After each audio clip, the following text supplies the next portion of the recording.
Ohio State as they kick off. For the attack, it's Kayla Fisher and Emma Sears up top, making a difference. Sears, a member of the All-Big Ten second team, and Kayla Fisher, a member of the All-Big Ten first team. Yeah, plenty of talent on that Ohio State roster. Ball won here by the Huskers. Here's Florence Belzeal. Belzeal with a leading pass to Eleanor Dale inside the 18. The shot on net, wide, but it's a good attack to start the game. And that's exactly what Florence Belzeal is going to do today. She's in that Reagan Robbie role. Robbie took the injury a couple weeks ago, not available for Nebraska today, but she sits at, like I said, the pinpoint of that midfield, and as soon as she gets the ball, she's going to try to take it north to south, move into the final third, and then look for that option. The pass to Dale wasn't perfect there, but it's the right idea.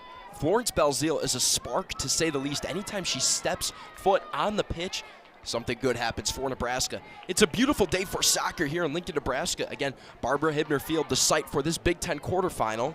It's 58 degrees sunny, not a cloud in sight. The wind moving 5 miles an hour directly to the south. Humidity around 50%, but nonetheless, a perfect day indeed. Absolutely. Josh, before kickoff, you mentioned that Ohio State's locker room and Lori Walker-Hawk was disappointed that they couldn't fight for the share of the Big Ten. It's important to kind of contextualize where Ohio State is in their season. They were red hot for a majority of conference play. They won 5 out of their 6 matches before dropping those last 2 results to Northwestern and Michigan State.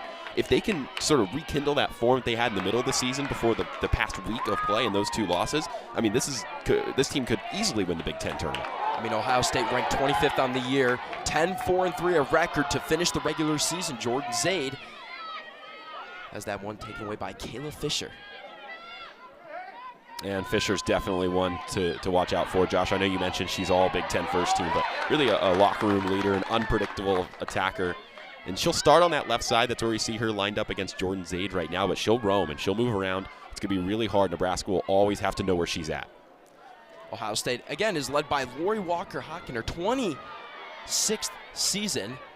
271 wins coming into this year, was a national NCAA College Cup finalist back in 2010. Huskers working their way up the pitch. Here's Eleanor Dale.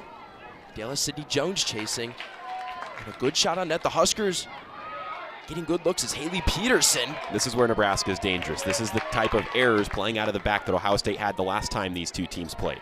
Peterson has been great on storming the passing lanes, and Jordan Zaid's speed down the near side of the pitch. Taken down, no call on the play. Kayla Fisher there for the defense. She also has Moran Gasick there for help. Abby Schwartz makes the smart play to clear it out. And this is really positive from Nebraska early on. And keep an eye on Eleanor Dale. She's normally going to play right up the middle of the pitch in that number 9 role. She's drifted a little wide early on in this game to that far side. That's where Nebraska is trying to exploit that one-on-one opportunity. They're putting Eleanor Dale right up against Sydney Jones, the right back. John Walker in his 26th year coaching the Nebraska Cornhuskers. And one word that comes to mind when you think of his coaching philosophy is attack, attack, attack.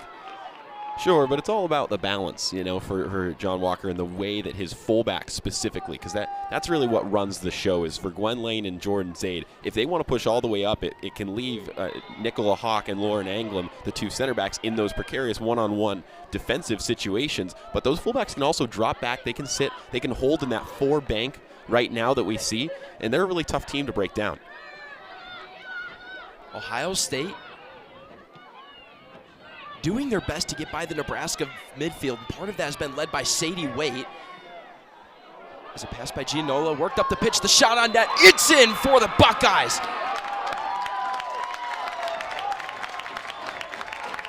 But offsides on the play, Peyton, as the official's hand went up on the air. Gianola with a great centering pass over to Emma Sears. Yeah, Emma Sears just a step off here, but I mean, how about the shape from Gianola? She just bends it in, and that's impossible for Sammy Hawk to get to. The runner, Emma Sears, at the back post, exactly in the right spot.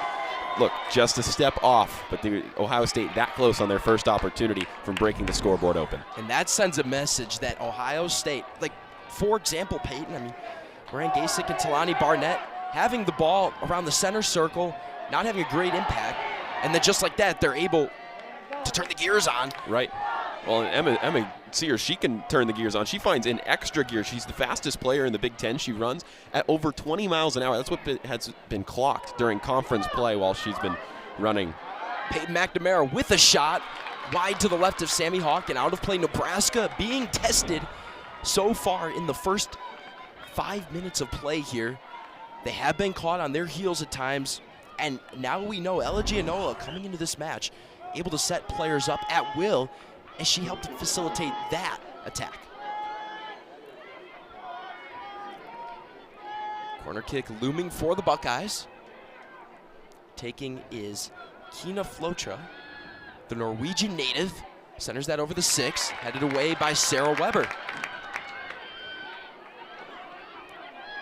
Moran Gasik over to the near side. It's floated up in the box, headed down by Talani Barnett, and recovered by Sammy Hawk.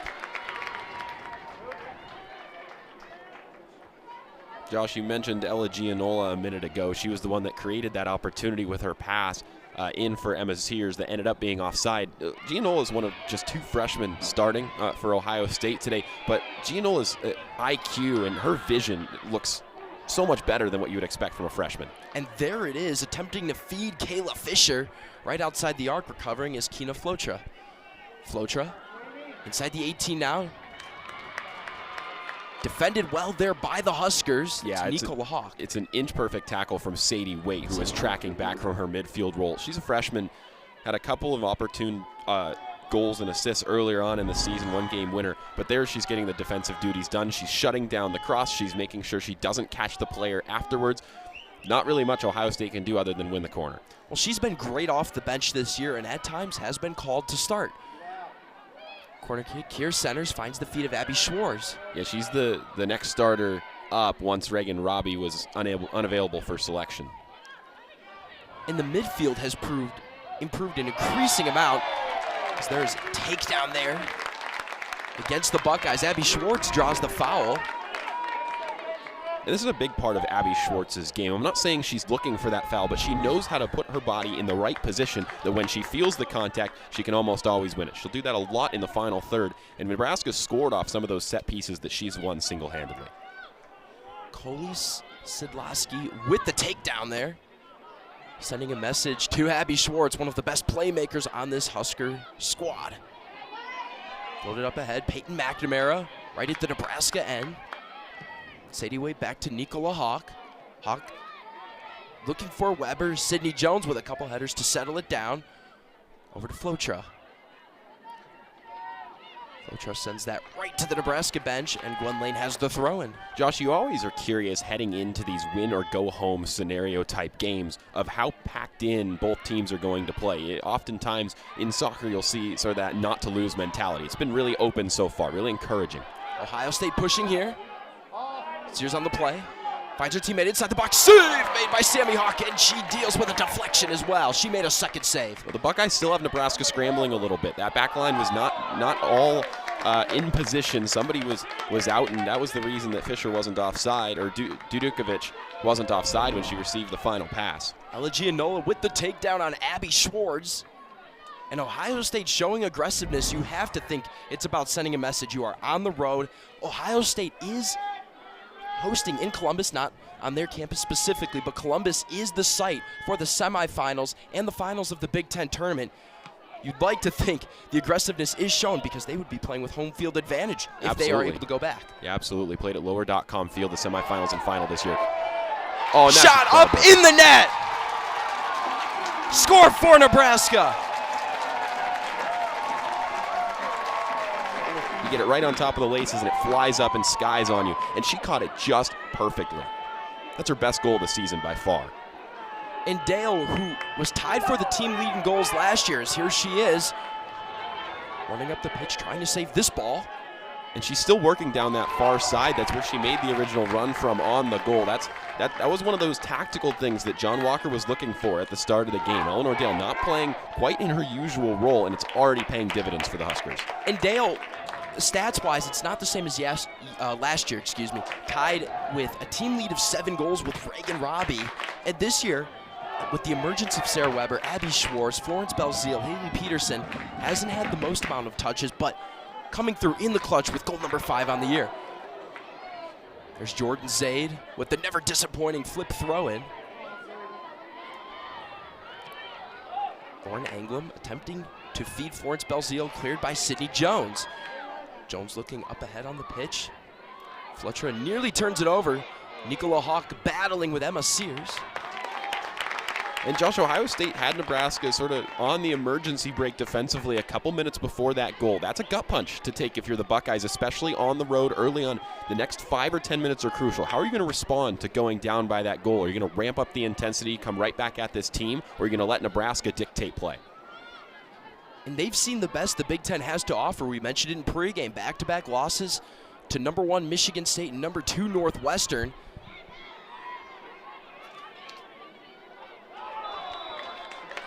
As Weber's taken down there. Well, that's an important thing to note, Josh. While we know what this Ohio State team is capable of, they're not playing to that same level that they were earlier on in conference play when they went on that 5-win, 1-draw streak.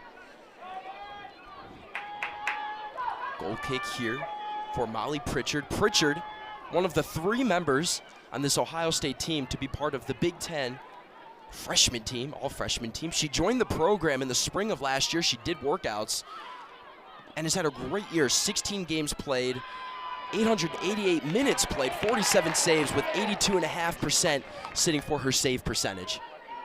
Sure, and like you said, on the all-freshman team. This here's Eleanor Dale trying to retrieve a volley from Talani Barrett, and offsides on the play.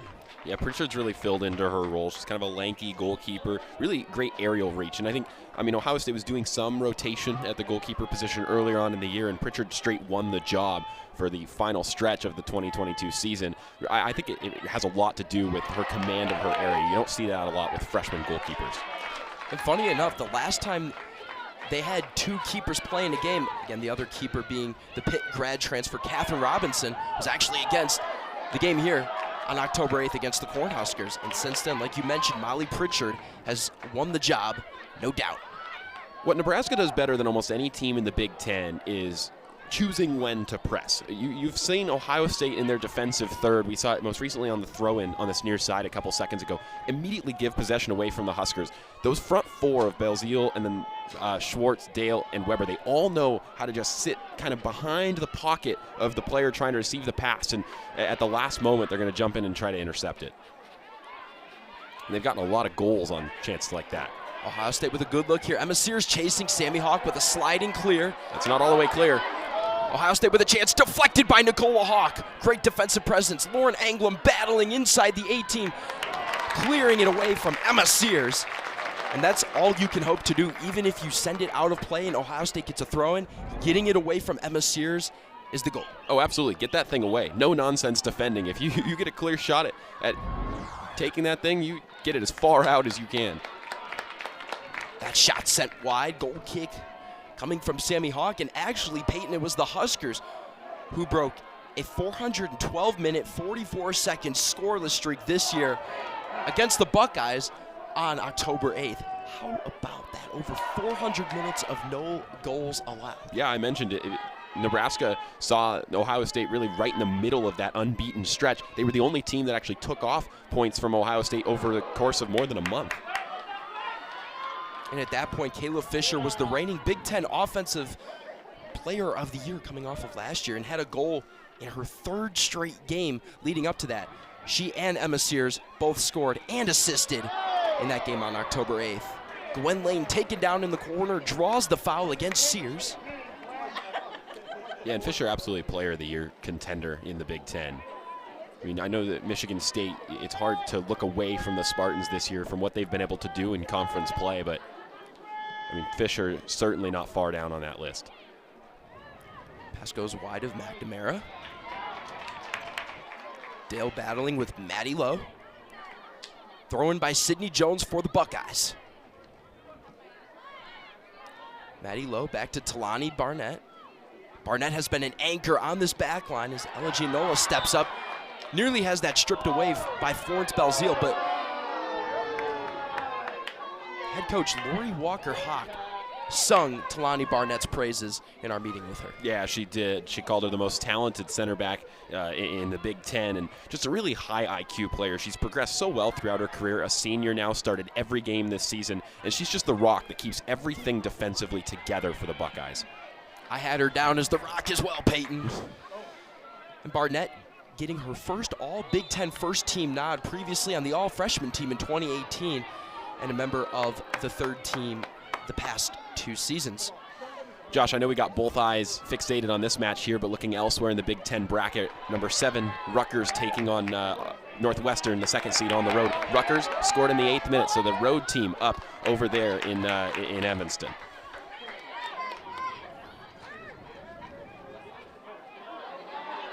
Again, the 2 other matches today, Michigan State hosting and Wisconsin hosting. Those matches take place later in the day. Michigan State at 4 o'clock, Wisconsin at 5 o'clock. Jordan Zaid, a great header to keep it away from Caleb Fisher, chasing his Emma Sears. Sears right by the Nebraska bench. That ball had a little too much mustard on it, and Sears was not able to steer it away from the sideline.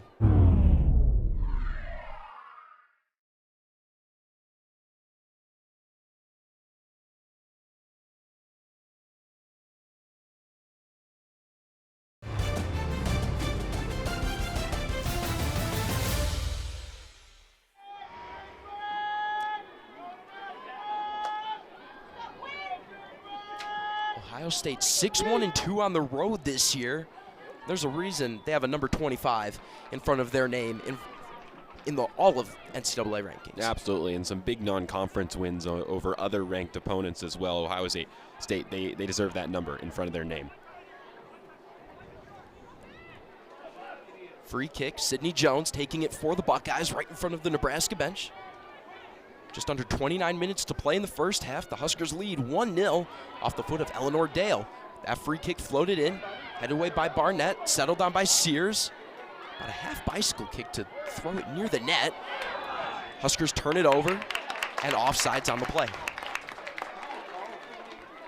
Nebraska staying compact defensively, and that's what you like to see if you're a Huskers fan, because when Nebraska has given up goals in bunches, when they've had those off games, we saw it against St. Louis earlier in the year, we saw it at Iowa, and then most recently on the final day at Wisconsin, it's when Nebraska gets out of filling those gaps defensively and they allow those runners in off the back shoulder that they don't seem to be able to make an adjustment from that. So Nebraska starting strong. Nebraska 3-3-3 out of non-conference play this year, and an illustrious 5-3-2 record in Big Ten play. Yeah, this team kicked into another gear when they entered into Big Ten play. Peterson with the pass to Zaid. Zaid with the centering pass, attempting to find the head of Schwartz. Settled on by Dale. The shot on net, off the post. Dale with an attempted second shot, cleared away by Talani Barnett. The center backs very, very busy right now on the back line, but the Huskers, even a shot off the crossbar, that's what you want. Well, it's a great ball in from Jordan Zaid, and then Ohio State just doesn't clear it clean, and that creates the combination play between Dale and Schwartz, and Nebraska should feel a little hard done by. Schwartz just inches away from doubling Nebraska's lead, but that whole opportunity came again off another Ohio State turnover in the defensive third. The Buckeyes really struggling to respond to this Nebraska pressure. And that ball was not set to go on the crossbar off the foot of Dale. I believe Talani Barnett deflected it, as she had better positioning than Abby Schwartz. Schwartz, the prime playmaker, hands it off over to Zaid. Zaid outside the 18. That shot deflected off of Moran Gasick. Corner kick for the Huskers. Yeah, Gasick, the other freshman in this Ohio State team, she's been impressive since some injury troubles in the midseason. All Big Ten freshman team honors for her. Usually plays the full 90 minutes, and look, there's some great right wingers in the Big Ten that she's played up against. She's had them in her pocket. Brooke Otto, the third member of the All-Big Ten freshman team from the Buckeyes, usually starts at that right center back spot, not getting the nod today. Maddie Lowe in that starting spot. Yeah, Lowe more of the ball-playing style. Normally a midfielder naturally can slide back into that role, and I think that was a choice made to try to play against the Nebraska press. Shot up by Engelman's bouncing around. Abby Schwartz puts it in. The Huskers looking like the better team. Absolutely. Absolutely, and they're not outplaying Ohio State in a conventional way. They're just opportune on the moments that Ohio State are giving them. Kayla Fisher with the key deep in on the near side. Jordan Zaid defending. A float pass up the middle.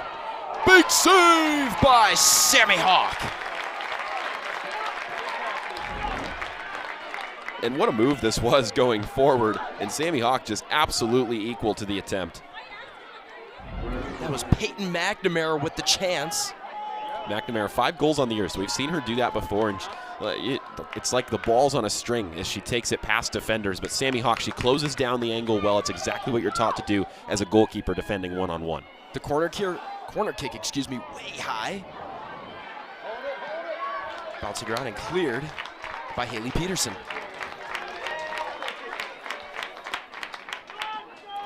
Shots right now, 5-4 in favor of the Huskers. They are also shooting 60% on net.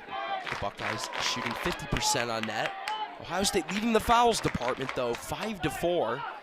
And the Huskers, the one corner kick opportunity they have today, they've capitalized on it. They certainly did. Haley Peterson credited with the assist on the corner kick.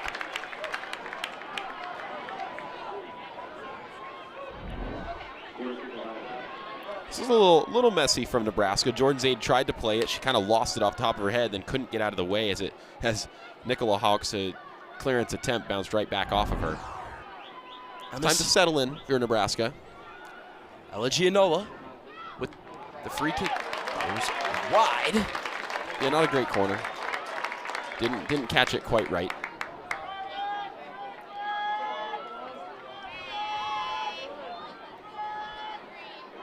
It's the fourth corner kick opportunity for the Buckeyes. They're facilitating. They're moving into the attacking third like plan. They're putting Sammy Hawk on her heels for the most part today. It's a beautiful header by Sarah Weber. Nearly gets it ahead to Eleanor Dale, but Ohio State hasn't had the greatest chances on that, besides the one shot by Peyton McNamara. Sure, and it's just felt like even though Nebraska's bent, they're not willing to break. And Sammy Hawk has kept things organized for the most part in front of her and made the save when asked upon. Belzile with the attempted feed, sent away by Talani Barnett. But I think if you're Nebraska, there's no part of your mind that's thinking about sitting back or trying to control the play in your own half. I think it's gas pedal all the way down, trying to add on to this 2-goal lead that they've found themselves with. I think even the crowd has to respect Kayla Fisher there. One of the cleanest slides I have seen this year on Jordan Zaid. Jordan Zaid, it's not easy to take the ball from her. She is also one of the fastest players in the Big Ten. Headed down by Abby Schwartz and cleared by Maddie Lowe. So here we go. Another set-piece opportunity for Nebraska, a chance to throw white jerseys in the box. And Ohio State needs to be having lots of conversations about what went wrong last time, who lost the marker. Abby Schwartz lining up at the near post. Again, you cannot let the Nebraska break you again on a simple set-piece opportunity. You have to get the ball clear after first touch. Lauren Anglem, Nebraska's lone member of the all-Big Ten freshman team, floats that one in, snagged out of the air by Molly Pritchard. And it's good presence from Pritchard, the freshman goalkeeper there. She knows exactly where the cross is coming in. She notes the kind of curve it has on it, floats right into the 6, and it's easy pickings for her. Dangerous pass over to Barnett. Florence Belzile chasing. Yeah, this is the Nebraska pressure. Sent ahead. An easy turnover for Nebraska. This is where all the Huskers' opportunities have come from. It's bad interplay from Ohio State trying to build out of the back. Gwen Ling with the initial steal off the press by Dale. And free kick here. But it just feels like Ohio State aren't adjusting to the way that Nebraska scored 2 goals on them last time and then here in the first half.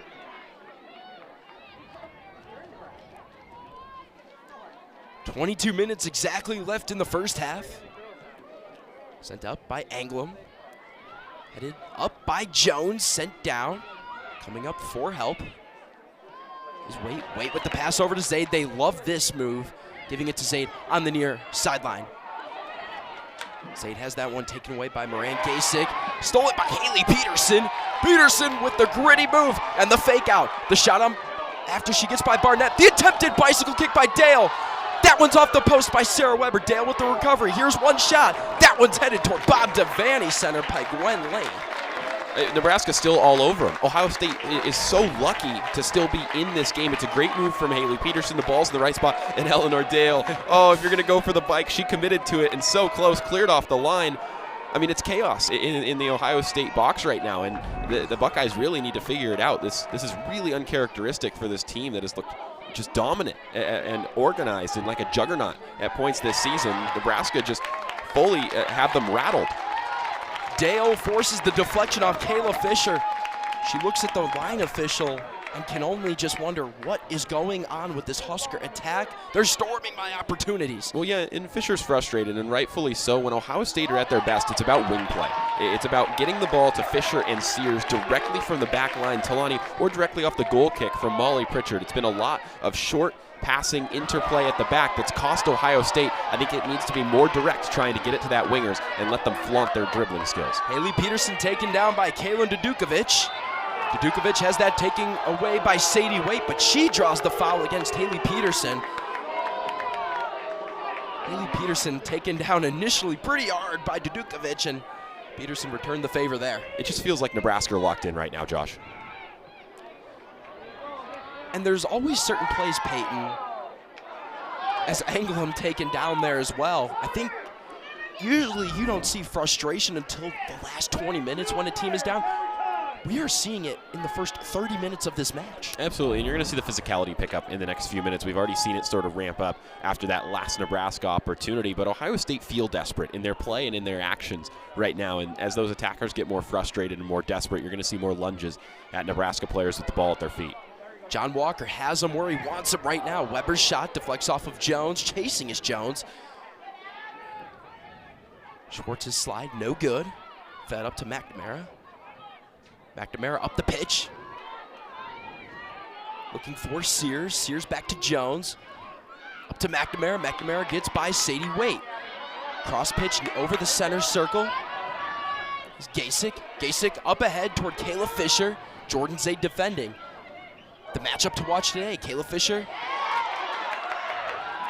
runs right into a Husker defender. Huskers falling down left and right, and there is a Husker injured on the play. Zaid forces it out of play off of the feet of Ella Gianola. Yeah, now we're going to get a second for Haley Peterson, who's down. Josh, this has been a John Walker masterclass so far. The way that the Huskers have approached this game, both physically and tactically, how you've moved Eleanor Dale to that far side. She's just kind of roaming around in between Sydney Jones, the right back, and Talani Barnett, one of the center backs. And I'm really surprised when we talked to Lori Walker-Hawk before the game. She emphasized that depth was such a strong point for Ohio State. And if your team's going to start a game like they did, I'm surprised that many of those mass substitutions and that change of play hasn't come already. Well, it's interesting. Once you hit playoff play, whether it's basketball, football, hockey, baseball, or soccer in this instance, you have your starting lineup that you like. You want to see where they get you. And right now, you might be right, Peyton. A change might be due for Ohio State to switch it up. Yeah, this team hasn't been afraid to make changes mid-season with the personnel options, and it hasn't happened at all today. We haven't seen hardly anybody on that Ohio State bench start warming up, and you're now approaching 30 minutes into that game. Look, I know you're not dealing with tired legs, but the benefit of college is you can sort of interchangeably sub those players in and out. There's no limitations like there is in professional soccer. Sure. And I think it's time for Ohio State to take advantage of that when the group and starting 11 you put out on the field is still being forced on the back foot. Here's another Nebraska chance. Abby Schwartz playing it off the beautiful feed by Nicola Hawk. Snagged out of the air by Molly Pritchard. And how about the pass from Hawk? Plays it beautifully just over the head of Moran Gasick. It's enough for Abby Schwartz to contain it and make a play, and Schwartz was smart. She did not get ahead of Talani Barnett to force the offsides. Zaid and Hawk there for the knockdown. Sent up ahead, Kayla Fisher. Fisher fishing for more opportunities, works inside the 18. Contact made by Zaid and sent away by Nicola Hawk. And Zaid's a little lucky. It was a little reckless from Zaid, who had lost her mark in Fisher and got trapped behind. Look, if Zaid catches that trailing left leg of Fisher and Fisher goes down in the box, that's a pen every time. Unfortunately for Fisher, she actually landed on her feet and was just able to stay up with the stumble, and the ball was too far. Sammy Hawk able to try to clear it away. But that's, again, a little reckless from Zaid. And that's how Fisher's created opportunities earlier on this year. Corner kick for Ohio State here. Lands outside the 6. Abby Schwartz defending. Cleared up out of the air by Dale Schwartz chasing. Weber in the face of Barnett. Barnett cross pitch pass toward the near side, headed away by Zaid. Settled down by Gianola.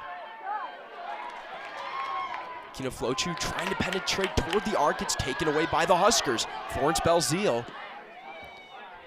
who has, along with Haley Peterson, they are getting their first starting time this year. As freshmen, we did not see a lot of action as you had seniors like Teresa Pujado, Dakota Chan, Kenzie Coons getting most of the playing time. Haley Peterson and Florence Belzile truly need to be applauded for their play this year. Absolutely. The midfield group is what took the biggest step forward for Nebraska. You had some personnel changes defensively as well, but really the engine room, the core of this team, the way they build from back forward and then distribute the ball wide, that all starts and ends with the midfield being controlled by Peterson and Belzile. And Sadie Waite, the freshman, has done a heck of a job during her shifts in that role as well. But that's the reason Nebraska's in the tournament. It all starts with the midfield. Weber gets by Jones. Weber with the shot just wide of the post. Well, that's a warning for Molly Pritchard. Nebraska's had chances, and they continue to come. And look, Weber just did that one as a great attempt as she had that dip looking for the far post. Nebraska is just a few passes away from extending their lead again. Weber had 5 defenders around her, Peyton. That doesn't matter. She'll shoot from anywhere. She's the leader in shots in the Big Ten. Exactly. Entered the game at 73. And she's got 9 goals, too, so it's not like she's not converting at a good rate. She is. She'll shoot from anywhere, and she scored some magnificent goals this season from a variety of positions. Deflected by Schwartz, working into the 18, barely able to keep it in. Great sliding effort, save made by Pritchard. And back to Sarah Weber, again, part of the Big Ten first team this year. You mentioned she's #1 in the Big Ten in shots per game. She's 5th in the Big Ten in shots on goal per game, 4th in the Big Ten in goals, and 6th in points. Right. I mean, what hasn't she done this year? That one sent awry.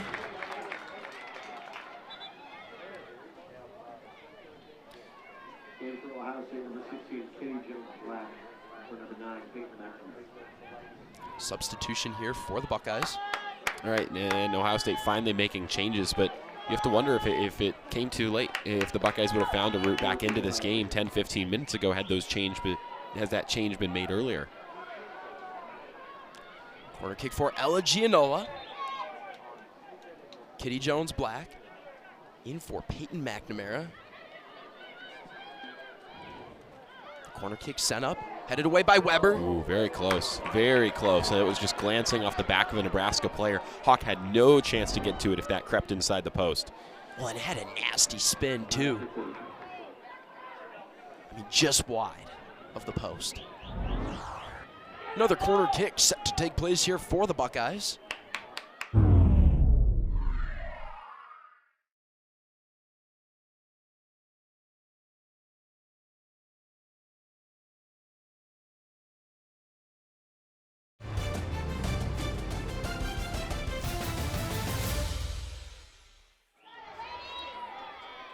Ella Gianola yet again. Headed away by Dale. And offsides against Ohio State.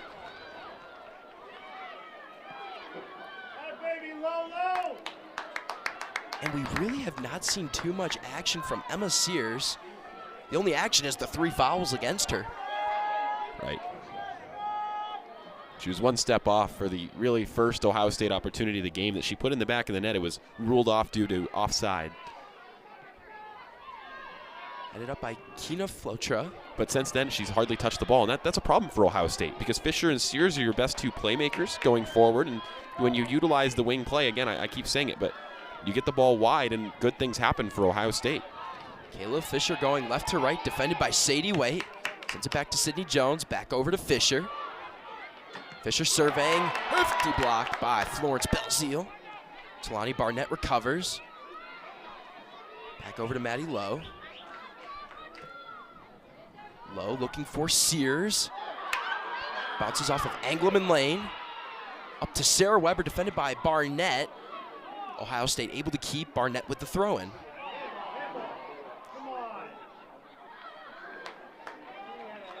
And Nebraska, after the ball was bouncing around like a pinball, no one with clear possession, Huskers retain it. Briley Hill and Marissa Papula checking in. And Marissa Papula, the lone senior, and no matter what happens today, Peyton, it is the Huskers' last home game, and the senior getting one last game here and some minutes on the pitch here in the Big Ten quarterfinal. Yeah, we talked about the inexperience of this Nebraska team. Now, it's made them feisty, it's made them resilient, but Marissa Papula, the only senior on this roster, and she's one that's appeared in every game but only started 2. So really that starting 11, it could stay the same heading into next season for Nebraska. And look, you see right now how they're playing against some of the best teams in the Big Ten. This team continues to grow. They get another offseason. I wouldn't call Nebraska the favorites to win the Big Ten Conference next year, but they're going to be right in the conversation of teams to look out for. Top 2 or top 3, no doubt. And Ohio State. Big Ten's a good conference. It is. But even this year, a team that's pretty, they tried some new things this year, especially in the midfield with Florence Belzile and Haley Peterson. They were able to get a 4 seed. Granted, it was with a 4-way team tie. But nonetheless, they are fighting each and every day. Sydney Jones with the take. Up to Sears, cleared back by Lauren Anglum.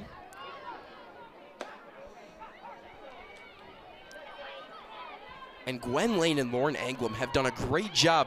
Right now it's the far side. In the second half it will be the near side of defending Emma Sears. Pritchard able to clear it away from Eleanor Dale. Marissa Papula with officially her first touch on the afternoon. Weber backing down her defender. That's Moran Gasick. Weber with the feet up to Dale. A nice attempted pass. A little miscommunication. I think Dale thought Marissa Papula would move up the pitch more toward the 18. And she didn't. Maddie Lowe over to Talani Barnett.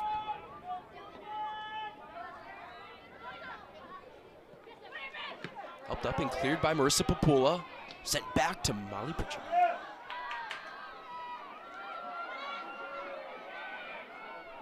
Maddie Lowe with just over 10 minutes to go in the first half. Nearly has it taken away by Briley Hill.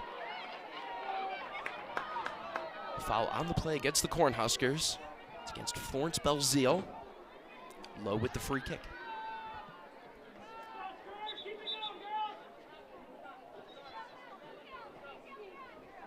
Referee Alex Beeler saying, "You gotta wait for me."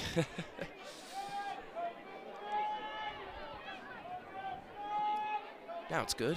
Lowe and Barnett with a little back and forth. Back to Lowe. Sent up over the middle to Kina Flotra. Flotra to Barnett. Barnett up the middle. Finds Fisher. Fisher with the chance. And offsides on the play. That is the second time Ohio State has scored on an offsides. It was a classy ball going forward from Gianola, who continues to be a bright spot in Ohio State's day. Fisher pushes it along. It was easy as you like. And once again, Fisher one step offside. And look, Ohio State have had plenty of things go wrong in the defensive end, but they have been just a couple strides away from putting some goals up of their own. Headed by Sears, patted down by Jones. And that's ultimately why Ohio State is nowhere near out of this game, is they can break in just that one killer through ball out of the midfield, and Ohio State can start scoring in bunches. Huskers have had to play more defense in the past 5 to 7 minutes, which they are content with as they have a 2-0 lead.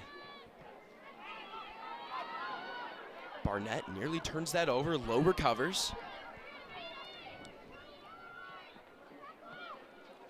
Up the middle, there's Foley. Foley sends it up ahead, looking for Sears. Gwen Lane going up against the taller Emma Sears. And it's not the size of the dog, Peyton. It's the size of the heart of the dog. And we've seen that pretty often this year with Nebraska. They have had size disadvantages most of the time, and they really just don't let that fluctuate their play. No, and Ohio State's a pretty tall team. You have a couple tall wingers. Emma Sears, 5'9", Kayla Fisher, 5'9" as well. And yeah, like you said, taller than both of the fullbacks they're going against. But Nebraska, they haven't backed down from those aerial duels and challenges. Gasick up ahead to Fisher, batted down by Marissa Papula. Haley Peterson fighting with Kristen Bombach. Bombach just checked into the match. Peterson draws the foul against Bombach.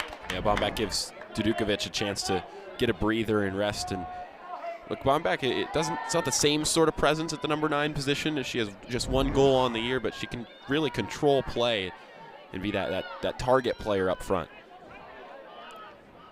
Emily Vatney also checks in for Kina Florte. Save and collision made by Molly Pritchard.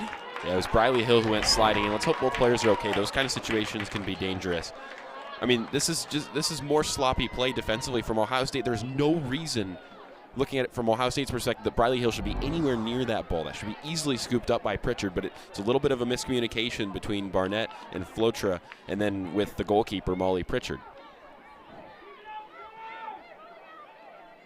Back to Pritchard. Pritchard over to Ginola,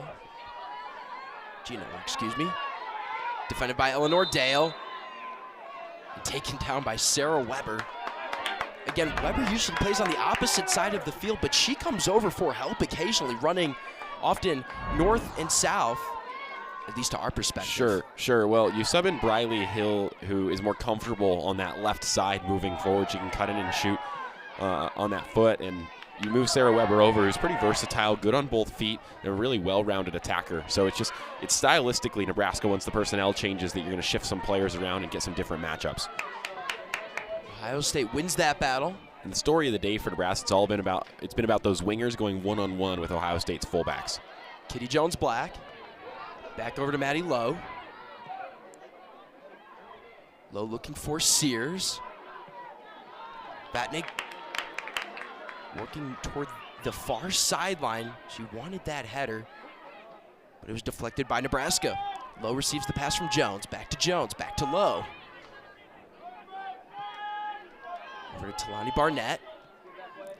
Ohio State spread out very much right now, only 3 back, as Moran Gasick is playing up more like a midfielder right now. Yeah, well, this is the change in philosophy from Ohio State. That holding midfielder, Kitty Jones-Black, is going to drop a little deeper and sit in between the 2 center backs. She's not just going to be in that role. She'll move forward a little more than Barnett or Flotra will. And then you're able to push those wing backs up a little bit further and try to create more opportunities in the wide spaces once Jones-Black has a little more insurance defending. Jones-Black over to Jones. Sends that in, looking for Fisher, and grabbed by Sammy Hawk. So it's all about the freedom to do different things right now with the tactical changes for Ohio State. And Nebraska's cognizant of that, and Marissa Papula is going to stay a little bit narrower. Sarah Weber is going to drop back and kind of watch that fullback one-on-one, and if Nebraska adjusts well, they should be okay. Briley Hill chasing, plays off an Ohio State deflection, gives it right back to Sydney Jones. Jones from Jones-Black. Pass up to Sears. Off the feet of Foley. Sears has been defended so closely by Gwen Lane. I mean, it's smothering defense, all afternoon.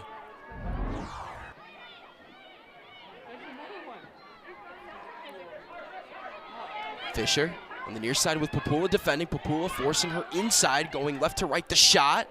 It's high, and Hawk lets that one go over the net. Goal kick looming for Sammy Hawk. Well, there's a touch on it, corner, Josh. But I will say 3.5 minutes to go. This is a chance for Ohio State heading into the locker room. 2-1 looks a heck of a lot better than 2-0. You're not chasing the game in the second half. If you're able to find that one going into the locker room, you can take some momentum out into the second half. You can play Nebraska more straight up, less risk-taking as the game rolls along. This is a big moment for Ohio State to take some risk and try to go in with a much brighter outlook into the halftime locker room.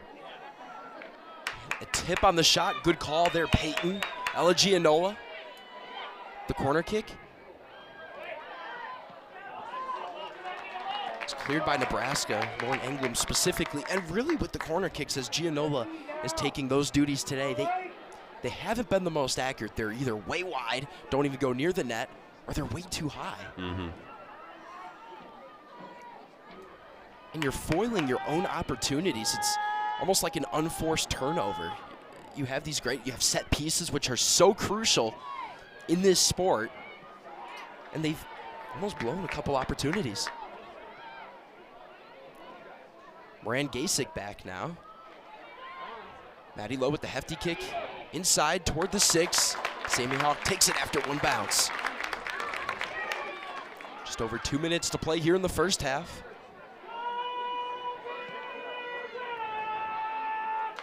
Go Big Red chants echoing here at Barbara Hibner Field. Good crowd on hand today, Josh. It really is. And you have people on the sidelines. The parking lot is absolutely filled to capacity.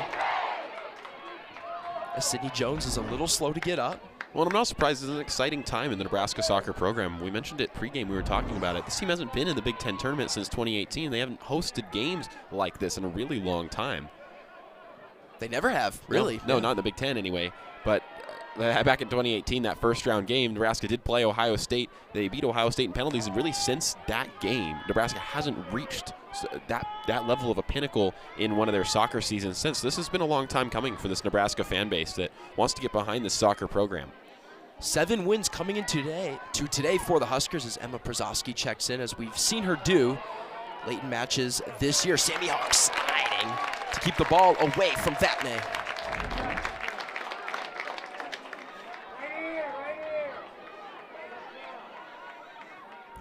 Wins last year for Nebraska, but the reason there was no Big Ten tournament is they had much success in non-conference play and struggled mightily in Big Ten play, and almost the opposite this year. Yeah.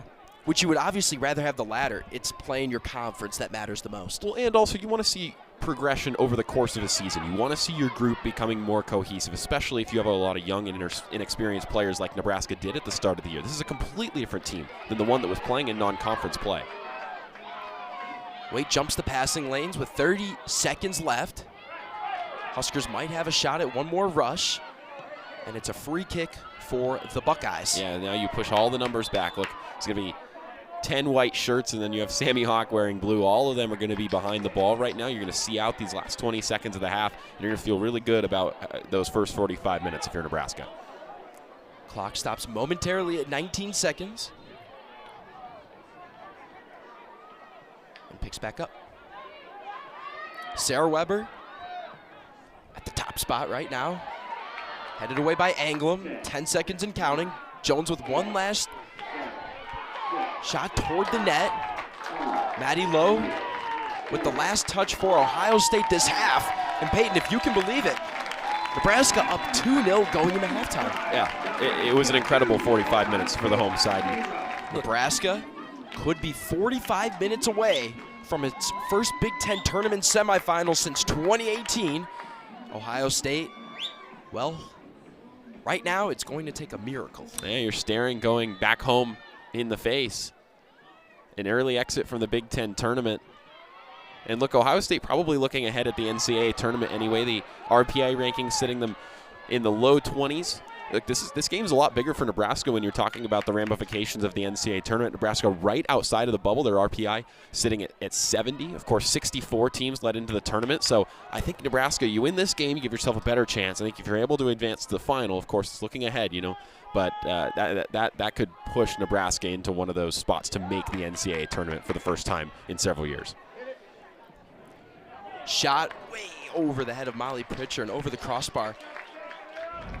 Emily Vatney, the lone starter this half, who did not get the nod in the first half for the start. Josh, I want to keep us up to date on that Northwestern-Rutgers game. Northwestern found the equalizer about halfway through the first half. That game tied 1-1 entering half number 2. And again, folks, I know in the Big Ten regular season the rules changed. There was no overtime this year, but with it being playoff season, there will be 2 10-minute overtimes, and if a score is not decided within one of those, we'll go to penalty kicks. Sammy Hawk playing this one with her hands. And Nebraska able to foil the first Ohio State attack of the half.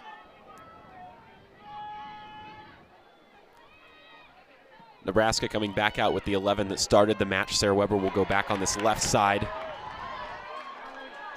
Eleanor Dale has Sydney Jones defending. Dale reaches the 18, across centering pass off of Florence Belzile, deflected by Barnett.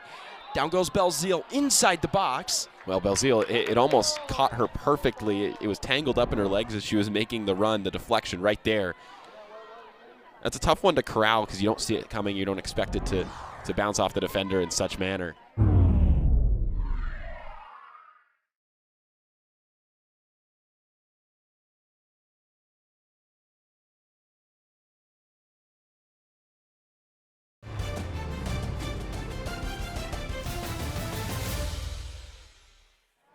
but she's getting herself in the right positions, and that's what's really encouraging for Nebraska. See, Peyton, there's two versions of Eleanor Dale. There's the lethal scorer and the prolific passer. And there, we can say it, the prolific passer, Eleanor Dale. So keep an eye on Nebraska's shape because it's different entering half number 2. It's a 4-4-2 block with Florence Belzile pushing up. She'll be in a partnership with Dale, and then they're going to shift those wingers back a little bit further just to help with those defensive duties. Weber and Schwartz going to be working back more to try and make sure that Ohio State can't operate in those wide spaces that they're so lethal from. Sears puts a shot on net. That is her first official on the day. Again, as an offsides call foiled her opportunity for a goal. And Sears needs to find the game. We saw her get involved early on in the offside goal that she scored, but then had it taken off the board. And since then, really couldn't find the ball at her feet for the remainder of the first half. And look, that's not all on her. She certainly needs to communicate with her fullback on that side in Sydney Jones and maybe Peyton McNamara, Ella Gianola in the middle, those creative sparks that can play those balls out wide. But really, it's you have to find the game. You have to check to the ball. You have to get closer to the play if you're Emma Sears. I understand that most times those balls are coming in from wide and far out positions. Sears able to take that touch and kind of work one-on-one. But when that service isn't there, you have to find a way to adapt and get into the game another way. Winger's a tough position. It's tough business when you're not getting that kind of service. You can get lost out there. In the defense of it, by fullbacks is just as hard, maybe even more difficult. And Jordan Zaid and Gwen Lane, they've had to deal with the best Ohio State has to offer. Here's Abby Schwartz on the goal line, scooped up by Pritchard.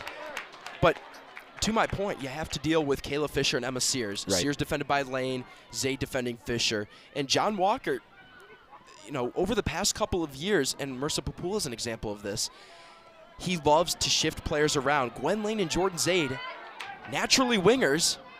They've been at the fullback position for a couple of years. That one sent awry and not just over the head of Sammy Hawk, but over the crossbar as well. Yeah, and if you look at it tactically, I know Nebraska's shifting their shape around now, but if you see two teams that are going against each other in a 4-3-3 setup, it's the players in the middle that are going to set the tempo, those center backs that work it into the midfield. But the one-on-one opportunities that you're going to get between wingers and fullbacks, really on both sides, that's where chances are created, that's where goals are scored, because that's how you find that service in that main striker. Hawks goal kick is turned over. Emily Vadhi, defended by Sarah Weber and Lauren Engblom.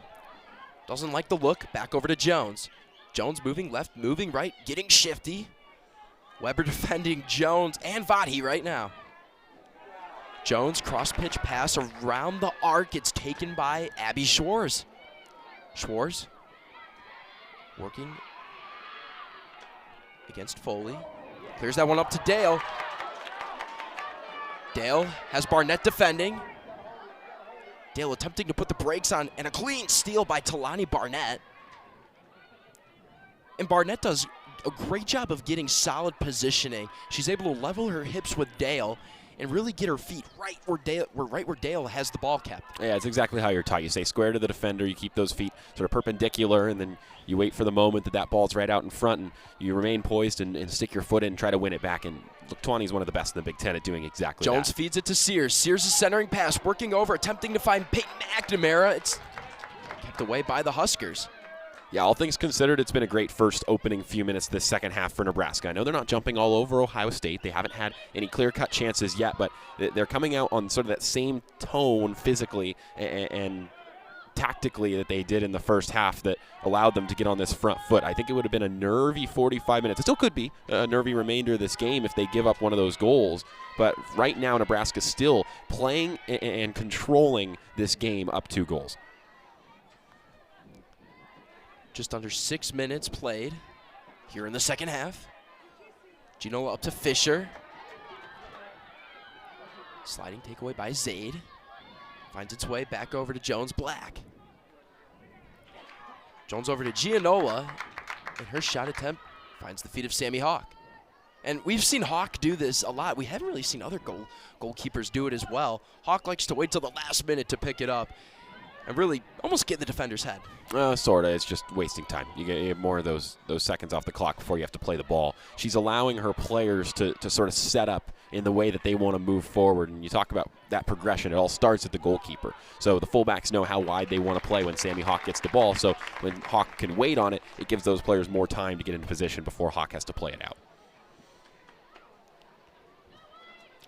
Distribution, a very underrated part of the goalkeeper position, and Sammy Hawk has certainly developed that part of her game since she came to Nebraska.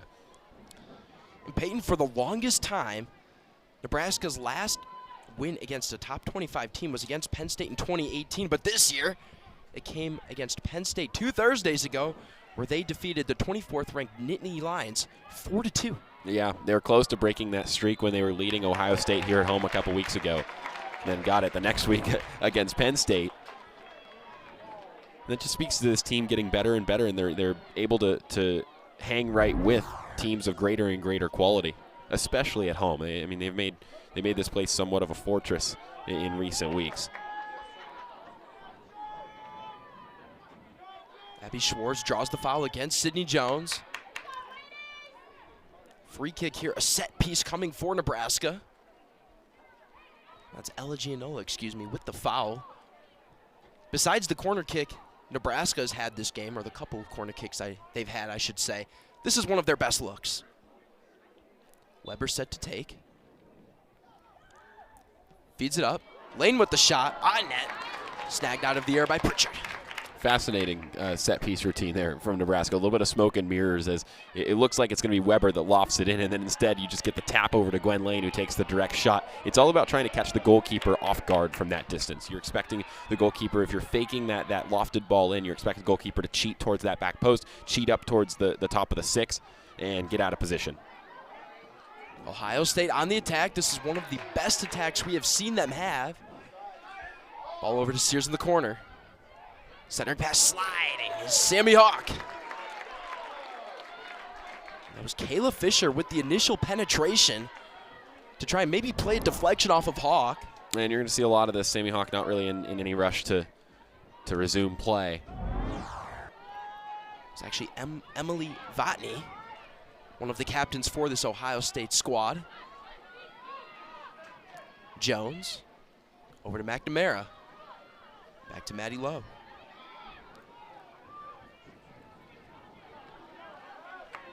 Jones defended by Dale. Almost 10 minutes gone here in the second half.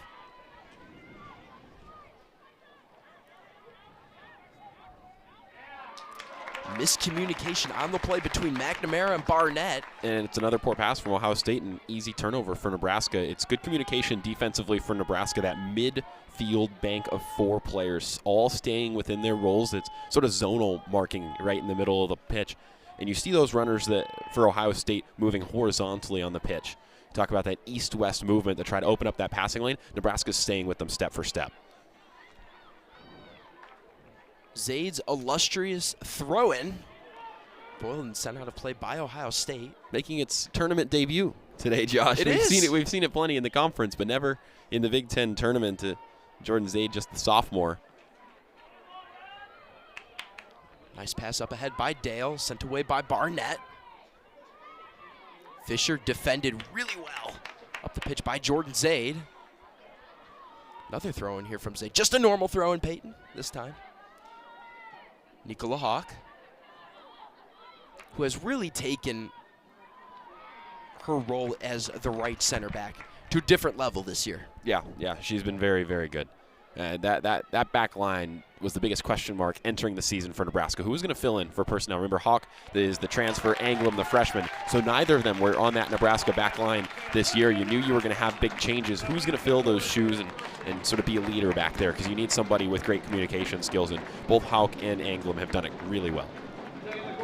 Speaking of Lauren Anglem, here she is to take the corner kick for the Huskers. Corner kick number 3 on the day. The Huskers are 1 for 2 in scoring opportunities on corner kicks. The first one deflected off of Haley Peterson and put in the net by Abby Schwartz. Anglem joins a couple of Buckeyes on the all-freshman Big Ten team. The only Nebraska recipient. It's up, it bounces around, and it's in for the Huskers.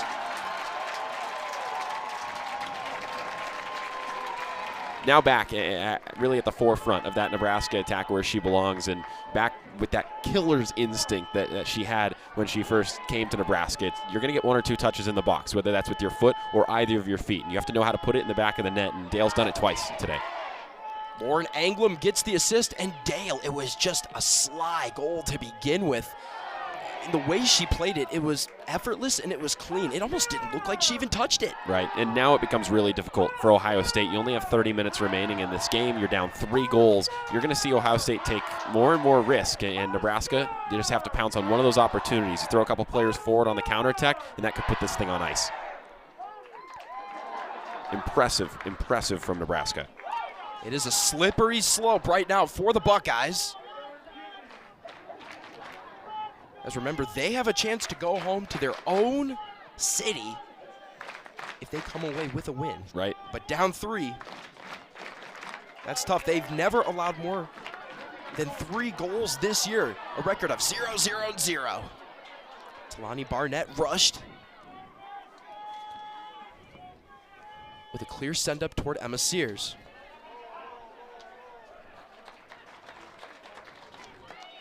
And when allowing 2 goals, a record of 1-2-1 on the year. Right. But this is just an Ohio State team that doesn't concede that many goals. That's why they've never conceded 3 or more goals this season.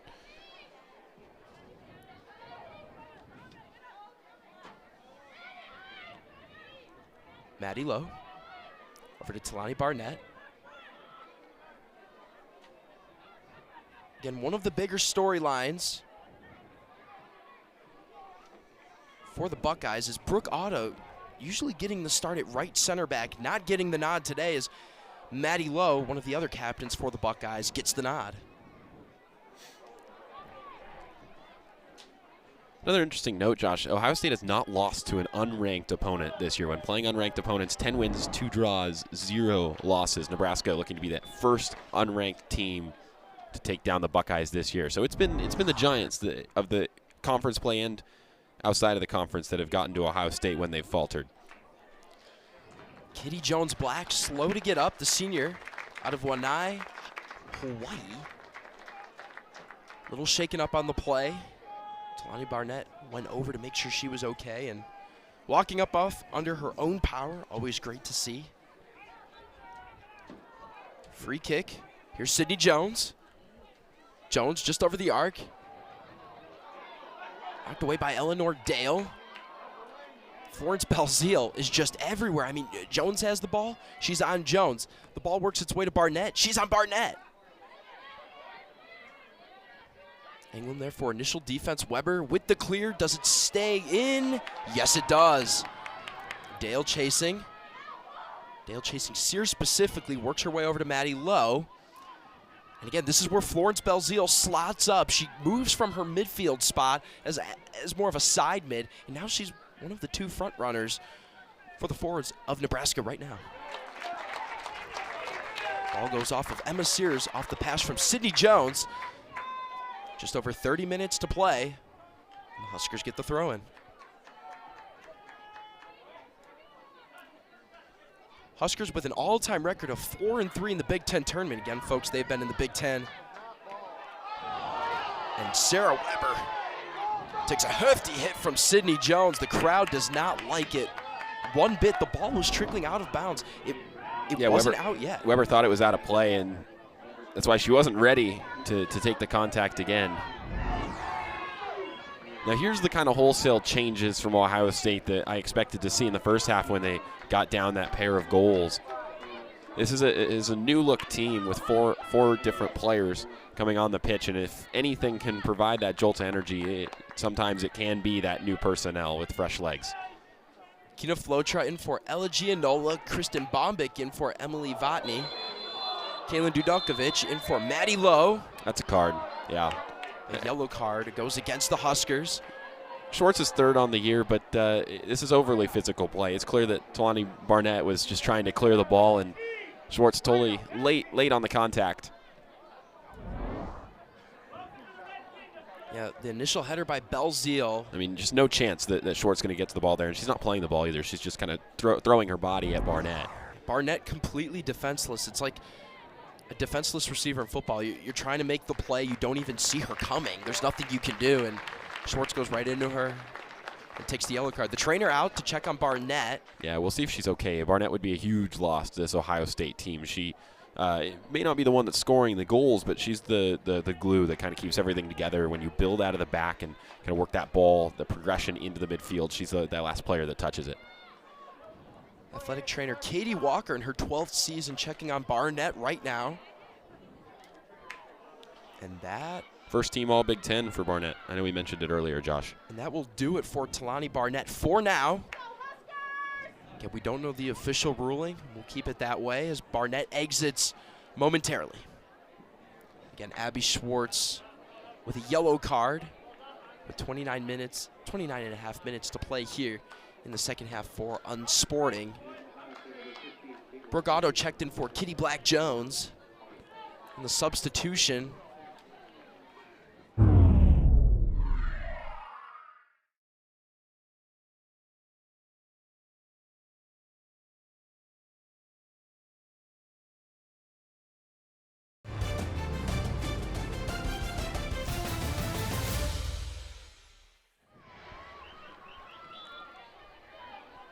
Get the substitution to you really quickly for Talani Barnett.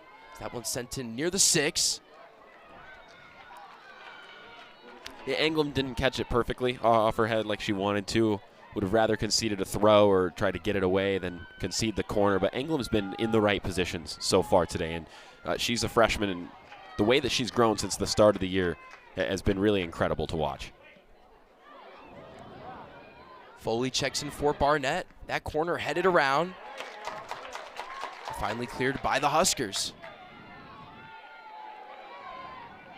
Multiple clears by Kaylin Foley. She gets her first action of the second half. Coming out is Molly Pritchard. Again, we haven't seen the two goalkeeper lineup with Kat Robinson since the Buckeyes last came to Lincoln, Nebraska. They've gone with Pritchard for all 90 minutes each match since. Sears has that stripped away by Haley Peterson.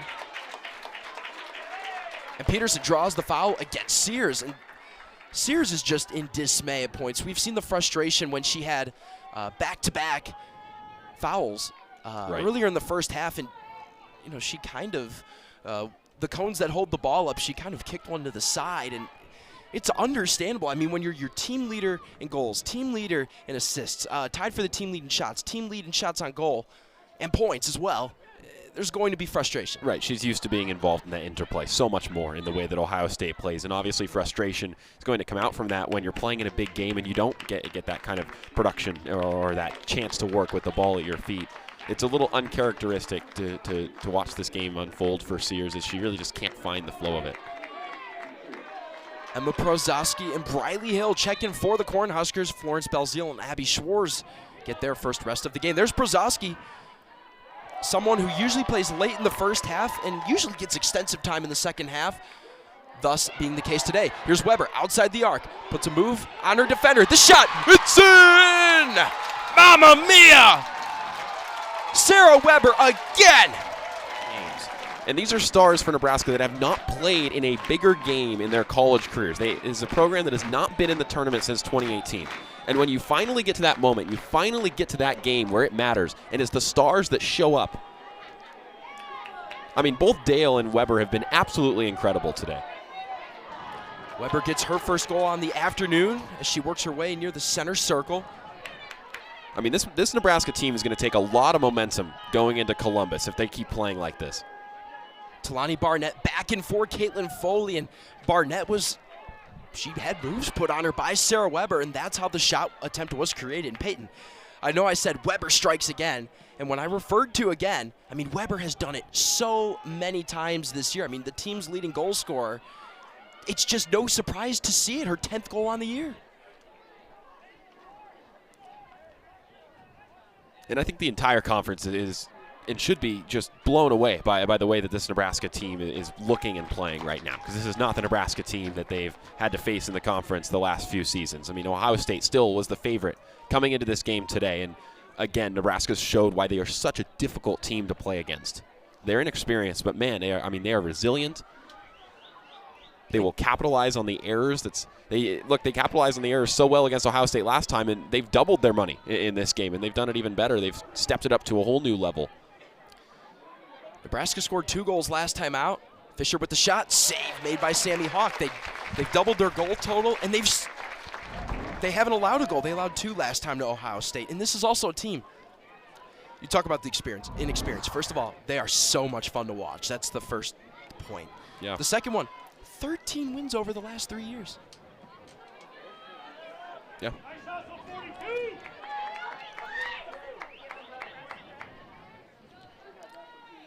But this is a fast and physical Nebraska group, and certainly one to look out for. I know Michigan State taking on Minnesota. Michigan State, the top seed.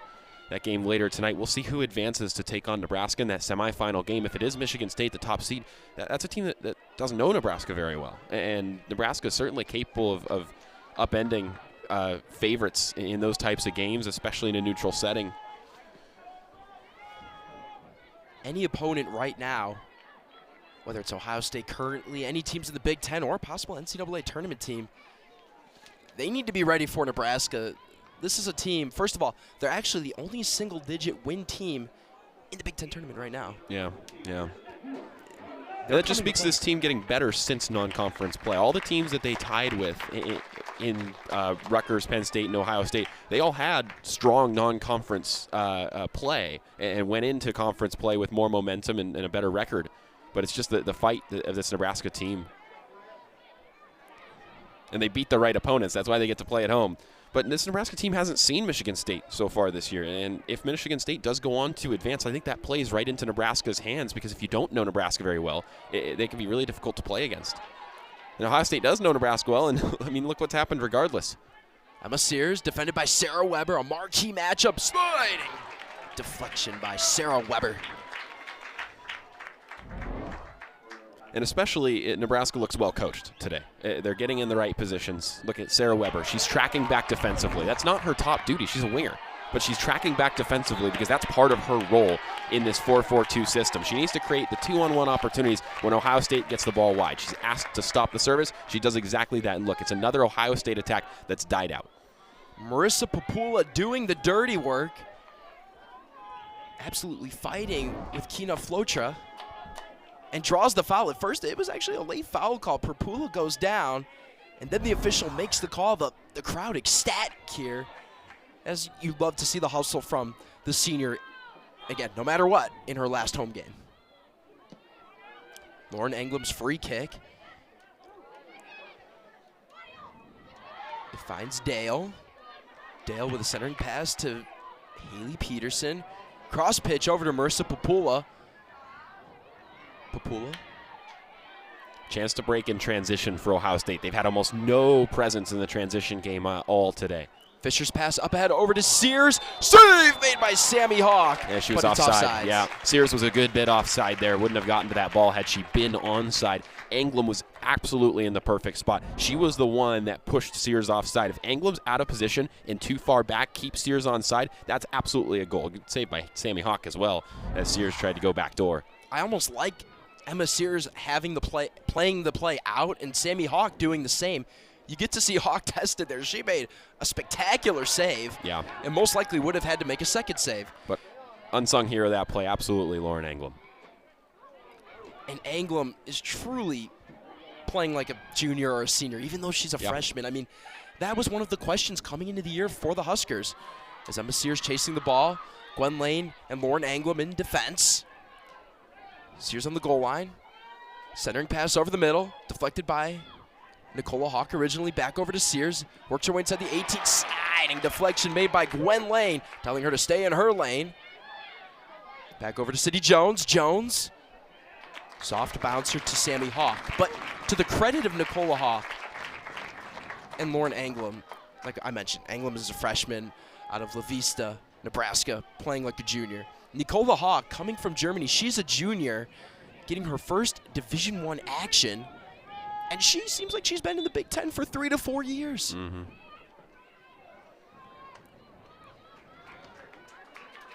And Ohio State's one of the best in the Big Ten. Again, there's a reason they are ranked on the year, as they make 2 substitutions. Emily Vodhe checking in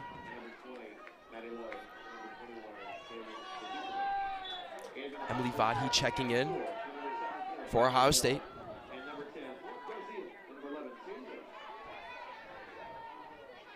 Ball bouncing around. Ohio State retains possession. You know, if this result stays like this, I think Ohio State still makes the NCAA tournament for where their ranking is. The Big Ten could have 6 teams enter the tournament this year, really deep conference.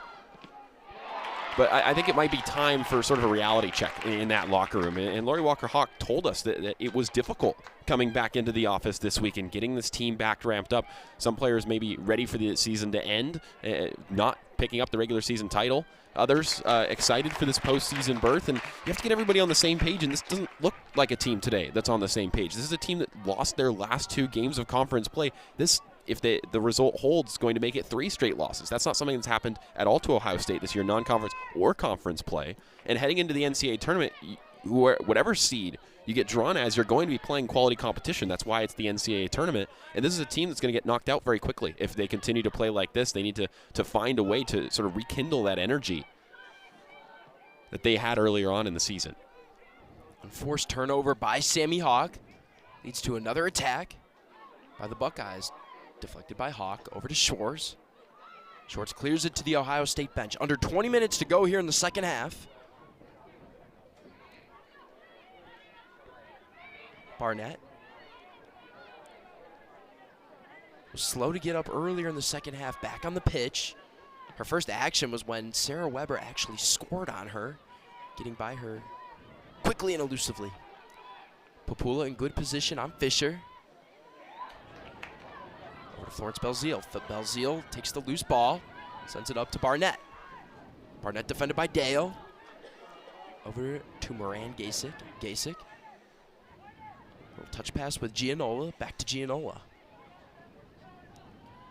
Working its way toward the arc. Ball goes off the foot of Anglem. Sarah Weber with Jones defending. Weber takes a hit from Jones and continues to take hits. Jones throwing her arms in the air, displeased with the call by referee Alex Beeler. And I like the call. I don't think it's a foul initially, but as Jones continues to prod while Weber's on the ground, kind of on top of the ball, that's just pure frustration from Jones.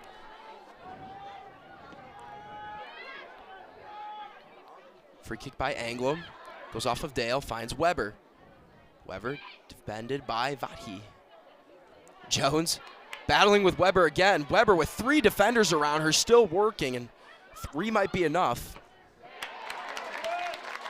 Lauren Anglem forces that out of play. Throw in for Jones. 18 minutes to play here in the second half. Jones, quick touch pass. Good move from Belzile to keep the ball tight to the feet.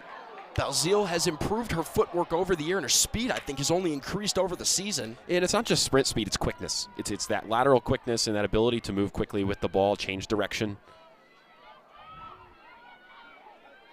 That's what makes her such an asset to this Nebraska midfield. Cleared by Hawk.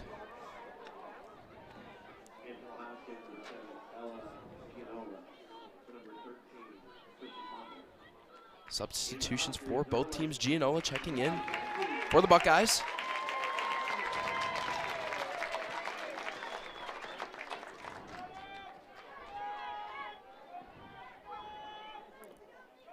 Sadie Wade in for Haley Peterson. Gets a nice round of applause after her stellar play in the midfield today. Batted down by Anglem. Over to Fletcher. Back to Jones. Jones defended by Weber. Goes right between Weber's legs. And Prososki doing the right thing there. Slowing it down, getting it out. That's to script. It's about slowing the tempo down. It's about slowing the game down. More substitutions for both teams. Jordan Zaid back in for Marissa Papula. Nina LaFleur in for Sydney Jones. LaFleur getting her first action on the day. And LaFleur actually saw NCAA tourney action as a freshman in 2020, but missed last year due to an ACL injury. And we've seen that on the roster a couple times for Ohio State. 2 ACL injuries last year, a couple of ankle injuries that were more nagging and just foiled the season. Injuries, no doubt, a part of last year's season. Sure. That pass batted around, bubbling around, not handled by Ohio State. And goal kick here for Sammy Hawk. Maddie Lowe was the intended recipient of the pass. The Huskers lead 4-0 with 15 minutes left, just under 16 minutes to go. And Nina LaFleur has the task right now of defending Sarah Weber, which if you're Sammy Hawk, this is exactly where you want to place the free kick. It's short as it neared Gwen Lane. Anglum with a pop-up. Weber gets better positioning on the floor. LaFleur momentarily able to clear it. Vahi over to Fletcher. Back into the corner to Emma Sears. Sears defended by Lane. Lane has been phenomenal today playing defense. The centering pass deflected by Waite, bouncing around. Waite defending Vahi with the initial takeaway. Contact made with LaFleur and has Dale chasing. Dale on an all-out sprint right now. And it's just better defense by Brooke Otto. Dale nearly takes it away, and Pritchard is forced to clear that into the stands. It wasn't clean, the back pass from Brooke Otto intended for Molly Pritchard, as Dale was right on Otto's back shoulder. Otto has to be more confident making that pass. That's a really dangerous ball if you misplace it. Dale was 1 or 2 steps away from tacking on Nebraska's 5th. Haley Peterson back in for Emma Przowski. And again, Brooke Otto usually starting at that right center back spot. That was her first action of the day. And that's the last thing you want, is to have defend Eleanor Dale on the break. Here's Weber. Weber's centering pass. Abby Schwartz to retrieve it just outside the 18. Schwartz is centering pass. That's actually it's on top of the net. Yeah, we saw Otto collide with Pritchard. That was what gave up the goal against Michigan State and really took Ohio State out of their form and out of the running of the Big Ten regular season title.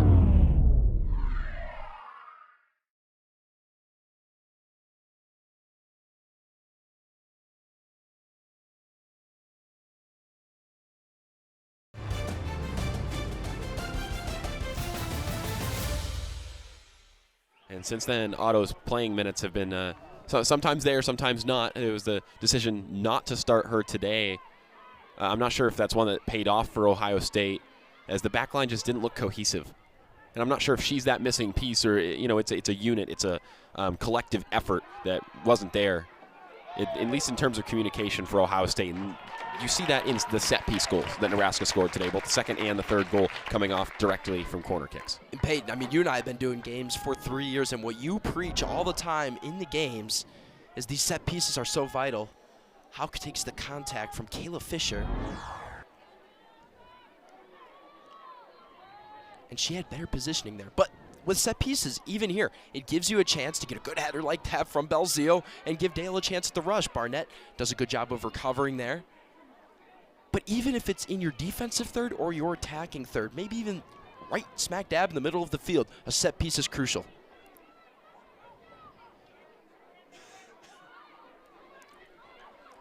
Thrown for Ohio State, cleared by Nebraska. LaFleur in the corner to Sears. Sears defended by Lane. And Lane right there. Sears wanted to go with a little back and forth touch pass to Nina LaFleur, and Lane said, stay in your lane. Right, it's good from Lane again, and it's been the story of the day for all of those Nebraska defenders. I mean, nobody's hardly put a foot wrong back there. Emily Vatney's pass too strong for Emma Sears. Sears inches away from being able to save it. I guarantee after this game, all the talk is going to be about how incredible Eleanor Dale was today, and Sarah Weber Schwartz was pretty good too. But I know that John Walker, as proud as he will be of those two fantastic performances, he's going to be just as proud of the clean sheet if they're able to see out these last 12 minutes, because that defensive group has just been shut down. They've allowed Ohio State some of that possession in spaces that they're okay with, but every time that entry pass is there, they've dealt with it. Over the middle, here's Fisher, moving left, shooting right. That one wide. Corner kick here for Ohio State. Again, that is one category they've had the lead on. It's their 11th corner kick of the afternoon. And you would think some shots on net would even turn up from them, but we really haven't seen that. This one not toward the net. Ohio State shot, save made by Sammy Hawk, diving to her left. And you're okay with that if you're Nebraska. You're okay with that sort of off-balance shot from the top of the box. Sammy Hawk is going to be able to deal with those at a pretty high rate. It would take something kind of special to beat Hawk from that sort of situation. And that's just what Nebraska is allowing Ohio State to have. Shot off the foot of Kina Flotra.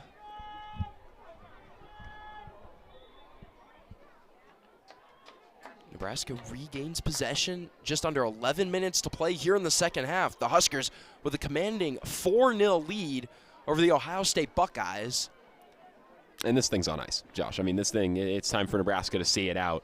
And how confidently they do so will be fascinating for when Nebraska plays, assuming they win November 3rd at 2 p.m., the winner of Michigan State, the top seed in the conference, or Minnesota. I mean, either team that advances, if they have to play Nebraska, that is a tall task. Currently, Northwestern leads Rutgers after having 2 unanswered goals. It's a resilient team over there in Evanston, too. With just under 12 minutes to play, Rutgers looking for the equalizer. Rutgers was tipped to win the Big Ten at the start of the year. Both them and them and Penn State, had the same amount of votes to win the conference. Weber over to Lane. Lane nearly gets by her defender. It would have been a stellar move if she was able to pull it off.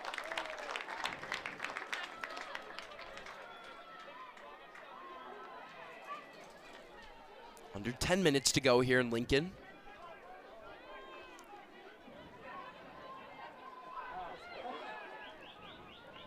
Brooke Otto had good positioning for the most part, but it's a better play by Gwen Lane. Eleanor Dale back down by Otto.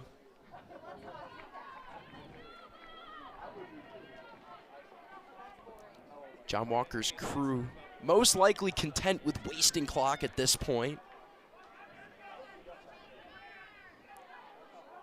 Eleanor Dale triple teamed in the corner. Weber there for some help if Dale needs it. Ball still not out of play. Dale fighting. Pushed down on the play. No signal from the official, and Nebraska retains possession. Here's Florence Belzile. Votny defending.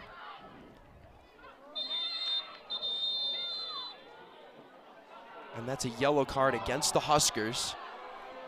Somewhat of an unnecessary challenge there from Sadie Waite to pick up the yellow card. But the ensuing minute, the minute that led up to it of just Nebraska controlling the possession in the corner and shielding it away. I mean, that when you're down in a game 4-0 and all you want is just you want something to go your way, something to that's in your control. And when the ball's not in your control and your opponent is able to just kind of milk that clock down, it's just so frustrating. You feel powerless. And Nebraska's owned every aspect of the field today. Keepers, defenders, midfielders, forwards. They lead almost every department except fouls and corner kicks. Only 1 offsides against the Huskers today. 4 against the Buckeyes, 2 of which could have been goals. But honestly, Peyton, with the way Nebraska's been playing, even 2 goals, you don't even think it would make a difference. I was going to say, I don't think it would have mattered. Yeah, I think Nebraska just the better team through and through today.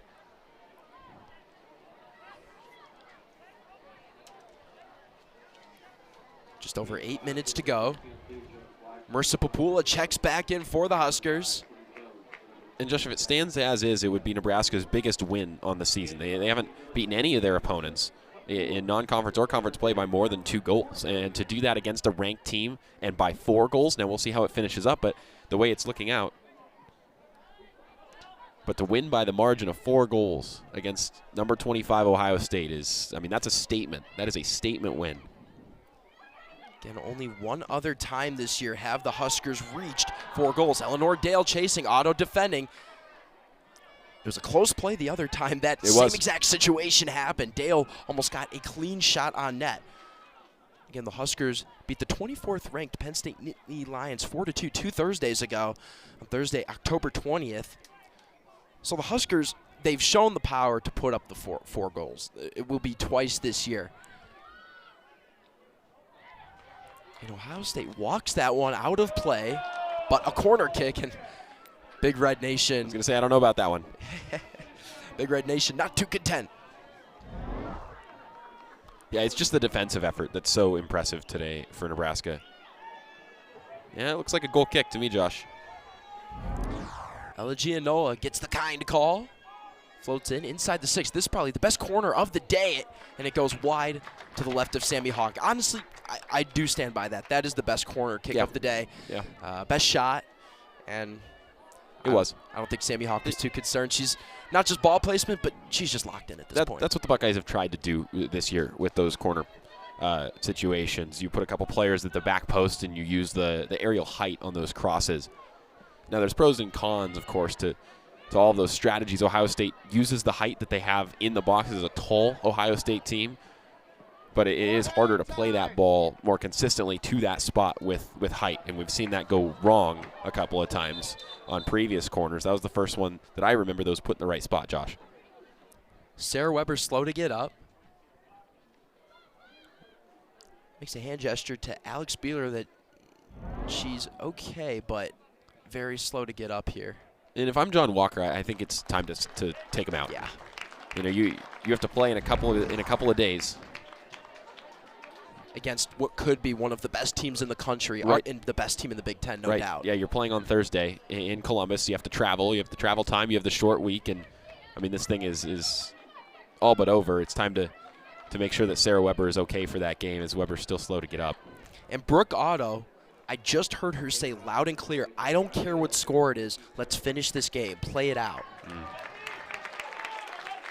Sarah Weber, okay, with a bit of a limp.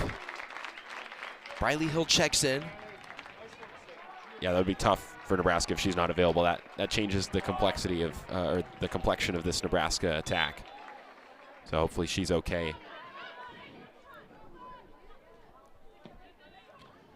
Impressive game from Sarah Weber today, if that's the last we see of her. And John Walker puts in Marissa Papula and Briley Hill to try and finish this one out. 5:40 left to play here in the second half. If the score stands, and unless Ohio State is able to either get 5 goals in 5 minutes or push this to overtime, their record will drop to 10-5-3. And then the big question is, obviously, they will be done with the Big Ten tournament. Is the NCAA tournament possible for them? Because absolutely, if the chemistry sticks, obviously we have not seen it in the past 2 games, nor today for the Buckeyes. If it sticks in a possible first-round game in the NCAA tournament, this is still a very high-talented team. No, but it's all about the statement wins. And the RPI rankings are very prone to moving drastically with big statement wins. You dominate somebody like Ohio State that's sitting in the low 20s, and Nebraska sitting outside that bubble at 70. Like, I don't care what happens beyond this. Obviously, Nebraska has a lot of soccer to play, but this is a huge step forward and into that conversation. Maggie Altman checks in for Abby Schwartz. John Walker starting to unload the bench. Yeah. As Sarah Weber, has walked all the way around the pitch, and she now makes it back to the Nebraska bench. She's walked on her own power. And another card giving against Nebraska. It's a yellow card as Sydney Jones was taken down. Altman's first yellow of the year. And that's the 3rd yellow card on the day for the Cornhuskers. We've seen 2 in a game, but I haven't seen 3 personally this year.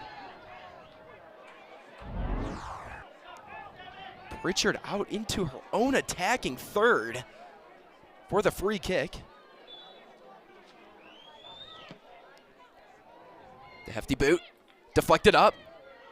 Hawk sees it bounce in front of her. It's cleared by Sadie Waite.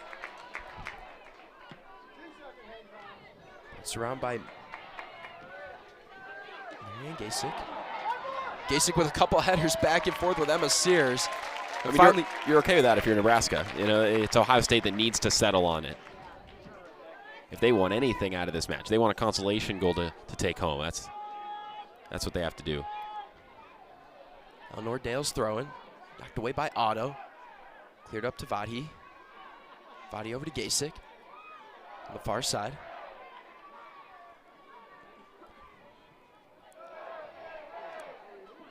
Body with good penetration.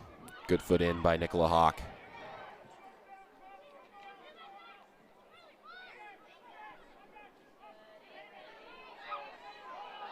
Fisher takes a shove from Haley Peterson, more of a shove back, and down goes Fisher.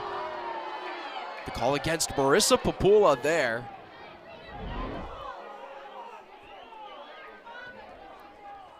Takes initial shove from Peterson. Taken down by Papula. Papula flagged with the foul.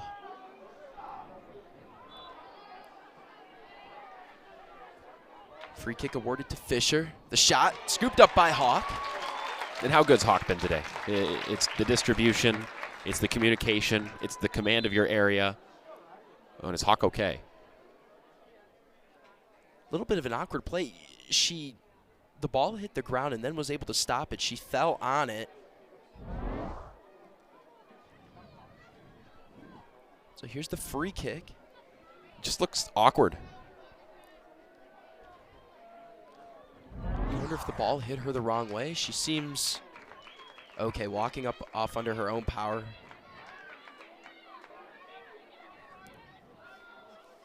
Currently talking with referee Alex Beeler. Yeah, this has not been the last 10 minutes Nebraska's wanted from an injury front. It's about staying healthy and making sure you're ready for that next game. Nebraska is 3 minutes away from their 48th win against a top 25 team. That's from number 1 all the way to number 25. Fisher. Back over to Gianola. Fisher goes down in the middle of the field. Taken away by Maggie Altman. Altman with a chance here, creating some action, defended by Otto. Otto clears it. And a foul against Maggie Altman. Altman shrugging her shoulders. Where it looked like more of a position disadvantage for Otto. As momentum just hit her in. That's what happens when momentum is against you. You could take one little touch to the finger and you end up falling. I mean, you're running as fast as you can. Right.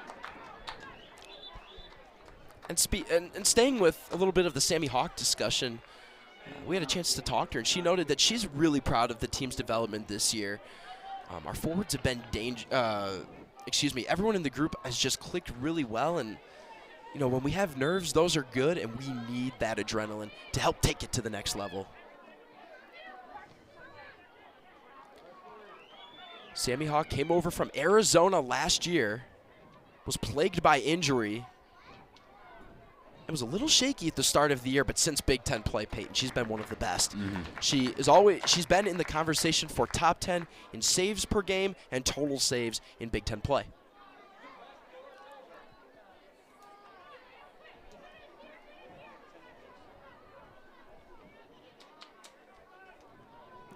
Hawks goal kick.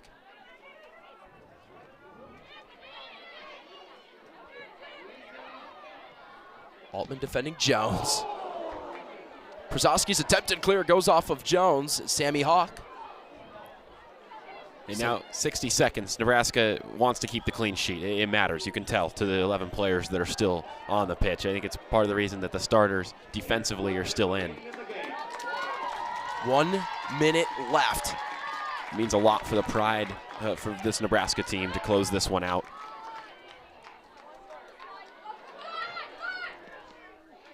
That one out of play. Gwen Lane chasing, 45 seconds left.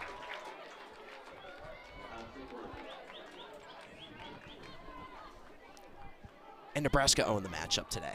Yeah, they did in all aspects, and that's just really impressive and really encouraging to see as Nebraska goes further in this tournament. Shot goes off of Jordan Zay, 24 seconds left. How close was that? Just inches away, crossbar. It's a good shot. I mean, it's got the power. It was dipping, a little outside of the foot curve action. That's some tough technique to pull off. Kina Fortra with the shot, 10 seconds and counting. And for the first time in 4 years, the Huskers are advancing to the Big Ten semifinals. After only 13 wins in the last 3 years, Nebraska's resilient proves to be valiant, and they knock off the 24th ranked Ohio State Buckeyes here at home. And look at what it means to both the fans and the players. I mean, the biggest win for this program for any of those players, any of them.